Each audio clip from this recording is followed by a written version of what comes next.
நீங்கள் கூட நேற்று கேட்டிருக்கிறீங்களே, இன்னும் கொஞ்சம் ஆதரிச்சிருந்தா கொஞ்சம் நல்லா இருந்திருக்குமே அப்படின்னு சொன்னீங்களே. அதுக்கு உங்கள் தியாகத்தை கொஞ்சம் சொல்லுங்களேன், உங்கள் போராட்ட களத்தை சொல்லுங்களேன், உங்கள் உழைப்பை சொல்லுங்களேன். எந்த உழைப்பும் கொடுக்கல. தமிழ்நாட்டில் எத்தனை பேரிடர் ஏற்பட்டுச்சு? கஜா புயல் வந்துச்சு, வர்தா புயல் வந்துச்சு, தானே புயல் வந்துச்சு, சுனாமி வந்துச்சு. அப்பெல்லாம் விஜய் தம்பி நீங்கள் எங்கே இருந்தீங்க? மாங்காய் பறிச்சுக்கிட்டு இருந்தீங்களா? என்னப்பா உங்க பேச்சுக்கு அளவே இல்லாமல் இருக்கு. தமிழ்நாட்டில் கொரோனா தொற்று ஏற்பட்டுச்ச, அப்ப இந்த தமிழ்நாட்டு மக்களுடைய உயிரை காப்பாற்றுறதுக்கு யார் உழைச்சா? நீங்க களத்துல இறங்கி தமிழ்நாட்டு மக்களுக்கெல்லாம் பாதுகாப்பு அரணை உருவாக்கி கொடுத்தீங்களா விஜய் தம்பி?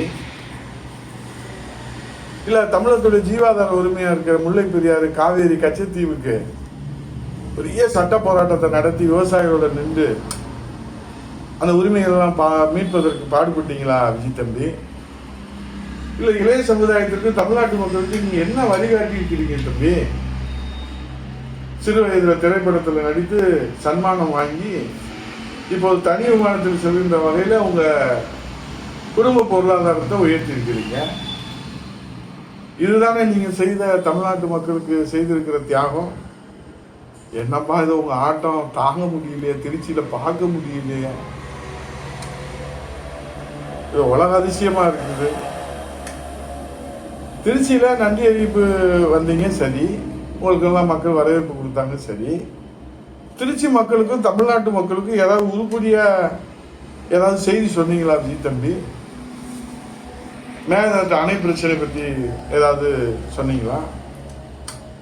பயிர்க்கட்டு தள்ளுபடி பிரச்சனையா இருக்கு, தமிழகமே போராட்ட களமா இருக்கு, அதை பற்றி ஏதாவது நீங்க தீர்வு சொன்னீங்களா?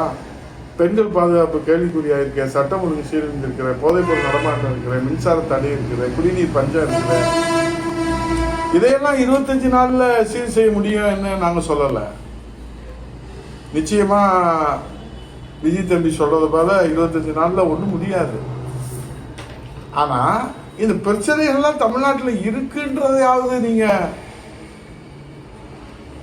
தேர்தல் களத்துல பேசுனீங்களே, அதுக்கெல்லாம் தீர்வு காணுவதற்கு நான் என்ன திட்டம் வச்சிருக்கிறேன், எனக்கு அதிகாரத்தை கொடுத்த மக்களுக்கு நான் என்ன பாதுகாப்பு கொடுத்துருக்கிறேன், என்ன செய்ய போறேன், அதையாவது சொல்ல வேண்டாமா? இன்னும் நடிகராகவே இருந்து தமிழ்நாட்டு மக்களிடத்துல நடித்து கொண்டே இருந்தா தம்பி விஜய் நீங்க எப்ப முதல்வரா பொறுப்பேற்க போறீங்க? முதல்வரா வந்துட்டீங்கன்றத நீங்க மறந்துட்டு நடிகராகவே எல்லாரையும் விமர்சனம் செய்றீங்களே.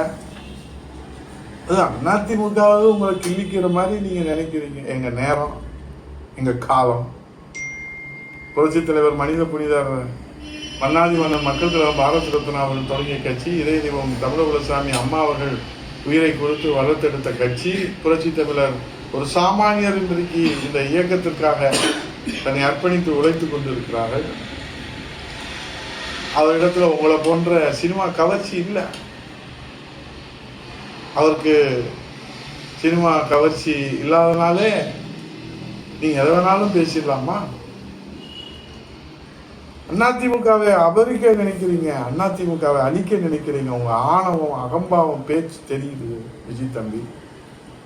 மாண்புமிகு முதல்வரே, அதிமுகவை இன்னும் ஏளனப்படுத்துங்க. மாண்புமிகு முதல்வர் விஜய் தம்பி இன்னும் அசிங்கப்படுத்துங்க, எங்களை கேவலப்படுத்துங்க, எங்களை உதாசீனப்படுத்துங்க, எங்களை அவமானப்படுத்துங்க. அப்பத்தான் அதிமுகவின் சிங்க கூட்டம் சிலிர்த்தெழுந்து உங்களை சிதில் சிதிலாக உருவாக்குகிற காலத்தை அண்ணா திராவிட முன்னேற்ற கழக விசுவாச தொண்டர்கள் உருவாக்குவார்கள். இன்னும் போதாது, இன்னும் எங்களை கேவலப்படுத்துங்க, அசிங்கப்படுத்துங்க. மற்றும் பலர் பேரை உச்சரிக்க மாட்டீங்க, ஏன்னா நீங்க அவதார புருஷன். நீங்க அதிமுக பேரை சொல்லிட்டா, பொதுச் செயலாளரை சந்திச்சுட்டா, பொதுச் செயலாளர் பேரை சொல்லிட்டா அவருக்கு விளம்பரம் கிடைச்சிடும். ஏன்னா நீங்க சினிமா நடிகர்.